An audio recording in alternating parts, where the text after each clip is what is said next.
नमस्कार दोस्तों, के कोचिंग सेंटर में आप सभी का स्वागत है। मैं हूं कैलाश कुमार और आज हम लोग क्लास 8 का साइंस के चैप्टर नंबर 2 चैप्टर का नाम है धातु और अधातु। इसका एमसीक्यू क्वेश्चन पढ़ने वाले हैं। ये सारे एमसीक्यू क्वेश्चन एग्ज़ाम की दृष्टि से काफ़ी इम्पोर्टेंट है, मतलब फर्स्ट टर्म एग्ज़ाम के लिए काफ़ी इम्पोर्टेंट है। इसलिए इस वीडियो को अवश्य पूरा देखें और इसको हो सके तो नोट्स बना लें। और अगर इस चैनल को सब्सक्राइब नहीं किए होंगे तो कृपया सब्सक्राइब कर लें तथा बेल आइकन को भी दबा दें, जिससे वीडियो का नोटिफिकेशन आप लोगों को समय समय पर मिलती रहे। तो आइए आज हम लोग शुरू करते हैं क्लास 8 के साइंस का चैप्टर नंबर 2 धातु एवं धातु। तो पहला क्वेश्चन है, धातुओं का वह गुण जिसके कारण उन्हें पीटकर शीट में परिवर्तित किया जाता है कहलाता है क्या? आघातवर्धनीय। मतलब अगर कोई भी शीट को या चादर को पीट के, कोई भी धातु को पीट के अगर चादर बनाया जाता है पतला, तो वो गुण को आघातवर्ध कहा जाता है। लेकिन वही अगर कोई भी धातु को खींच के लंबा बनाया जा सके, मतलब तार बनाया जा सके, तो उस गुण को उसको तन या तन्यता कहते हैं। फिर एक कौन सा एक उच्च आघातवर्ध धातु जिसका उपयोग खाद्य पदार्थ को पैक करने में किया जाता है। जैसे आप सभी मिठाई के दुकान में देखे होंगे तो मिठाई में उसके बाहर पैकिंग रहता है जो चमकीला होता है, वो क्या किस चीज़ का होता है? तो एल्युमिनियम का होता है। फिर एक कौन सी मुलायम धातु को चाकू से काटा जा सकता है? एक धातु है लेकिन उसको चाकू से काटा जा सकता है आसानी से। वो कौन सा धातु है? तो धातु का नाम सोडियम है, जिसे चाकू से आसानी से काटा जा सकता है। फिर ये धातुएं सामान्यतः ठोस होते हैं, फिर भी कौन सा धातु कमरे के ताप पर द्रव अवस्था में पाया जाता है? धातु तो कठोर होता है लेकिन अपवाद में एक ऐसा भी है मरकरी, जिसको पारा कहते हैं, वो कमरे के ताप पर द्रव अवस्था में पाया जाता है। फिर एक कौन सा एक आधातु जिसमें चमक होती है? वो तो है आधातु लेकिन फिर भी उसमें चमक होती है, वो कौन है? तो आयोडीन है। फिर है किसका उपयोग पेंसिल लीड बनाने में किया जाता है? मतलब जो पेंसिल के अंदर, लकड़ी के अंदर जो होता है जिससे हम लोग लिखते हैं, वो किस चीज़ का बनाया जाता है? तो ग्रेफाइट का बना होता है। कौन सा एक आधातु जिसका उपयोग जल शुद्ध करने में किया जाता है? तो क्लोरीन का उपयोग जल के शुद्धिकरण में किया जाता है। सल्फर धातु है या आधातु? तो सल्फर क्या है? एक आधातु है। कौन सा आधातु है जो सबसे कठोर होता है? आधातु है लेकिन सबसे कठोर होता है, वो क्या है? तो हीरा है। कार्बन, सोडियम, मैग्नीशियम और सल्फर में से कौन ठंडे जल के साथ तेजी से विक्रिया करता है? तो कौन है? सोडियम है जो ठंडे जल के साथ अभिक्रिया करने लगता है।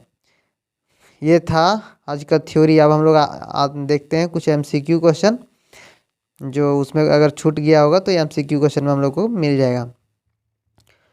है सही विकल्प का चयन करें। इसमें एमसीक्यू क्वेश्चन है, एक आधातु जिसमें चमक होती है, आधातु है लेकिन चमक है, तो ऑप्शन है कोयला, आयोडीन, सल्फर या फिर ब्रोमीन। तो कौन है? हम लोग पढ़े हैं आयोडीन। इसका सही ऑप्शन है 2। एक उच्च आघातवर्ध धातु जिसका उपयोग खाद्य पदार्थ को पैक करने के लिए किया जाता है। तो खाद्य पदार्थ को अभी हम लोग पढ़े कि किसका उपयोग खाद्य पदार्थ को पैकिंग करने में किया जाता है। ऑप्शन है एल्युमिनियम, सोडियम, लिथियम या फिर सोना। तो किसका किया जाता था? एल्युमिनियम का। कमरे के ताप पर द्रव अवस्था में रहने वाली आधातु कौन है? तो ब्रोमीन, क्लोरीन, आयोडीन या फिर नाइट्रोजन। यहाँ पर अवस्था में रहने वाले आधातु के विषय में है तो ब्रोमीन। एक आधातु का नाम बताए जो कठोर होता है, आधातु है लेकिन कठोर है। कौन है? कार्बन, हीरा, सोना या फिर चांदी। तो कौन है? हीरा है।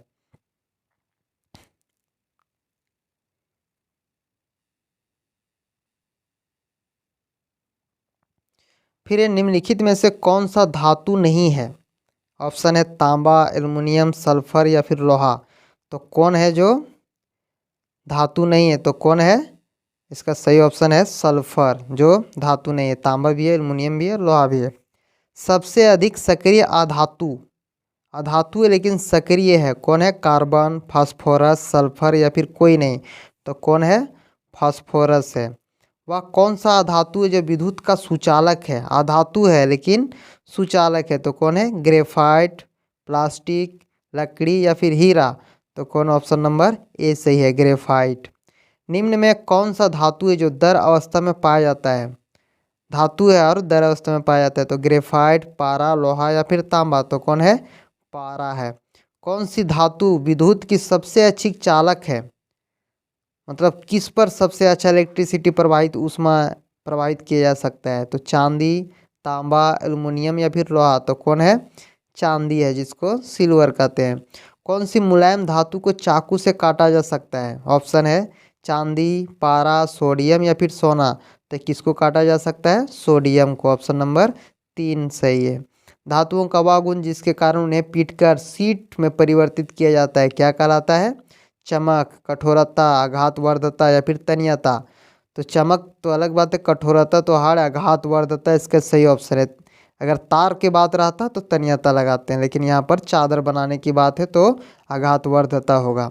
वह कौन सा धातु है जो ठोस अवस्था में पाया जाता है? अधातु है लेकिन ठोस अवस्था में, वो कौन है? लोहा, लकड़ी, मिट्टी या फिर हीरा। तो क्या है इसका सही ऑप्शन? हीरा, जो अधातु है लेकिन ठोस अवस्था में पाया जाता है। फिर अगला क्वेश्चन है, धातुओं के किस गुण के कारण उन्हें खींच कर, मतलब उनके तार खींचे जा सकते हैं? तो ये किस गुण का होता है? लचीलापन या फिर तन्यता या फिर भंगुरता, आघातवर्धता या फिर धवानिंग। तो हम जैसे बताए थे क्या? तन्यता, मतलब लचीलापन के कारण उसको खींच के लंबी तार बनाया जा सकता है। धातु सामान्यतः ठोस होते हैं। निम्नलिखित में से कौन सा धातु कमरे के तापक्रम पर द्रव अवस्था में पाया जाता है? तो ऑप्शन है मैग्नीशियम, आयरन, एल्युमिनियम या फिर मरकरी, जिसको पारा भी कहते हैं। तो कौन है? मरकरी है। इनमें से कौन ठंडे जल के साथ तेजी से भी क्रिया करता है? ऑप्शन है कार्बन, सोडियम, मैग्नीशियम या फिर सल्फर। तो इसका सही ऑप्शन है सोडियम, और ऑप्शन नंबर 2 सही है। तो आज हम लोग थ्योरी के साथ इसका MCQ क्वेश्चन भी किए। आप लोग वीडियो में लास्ट तक बने रहे, इसलिए बहुत बहुत धन्यवाद। इसी तरह आप लोग वीडियो में बने रहे, हम सारे चैप्टर वाइज सभी सब्जेक्ट का एक एक करके सभी वीडियो अपलोड कर दूंगा आप लोग के लिए, जो फर्स्ट टर्म एग्ज़ाम के लिए काफ़ी इंपॉर्टेंट है। लेकिन अगर आप इस चैनल को सब्सक्राइब नहीं किए होंगे तो कृपया सब्सक्राइब कर लें, और साथ ही अपने दोस्तों को भी बताएं इसके बारे में, जिससे सबको इसका फ़ायदा मिल सके। बहुत बहुत धन्यवाद।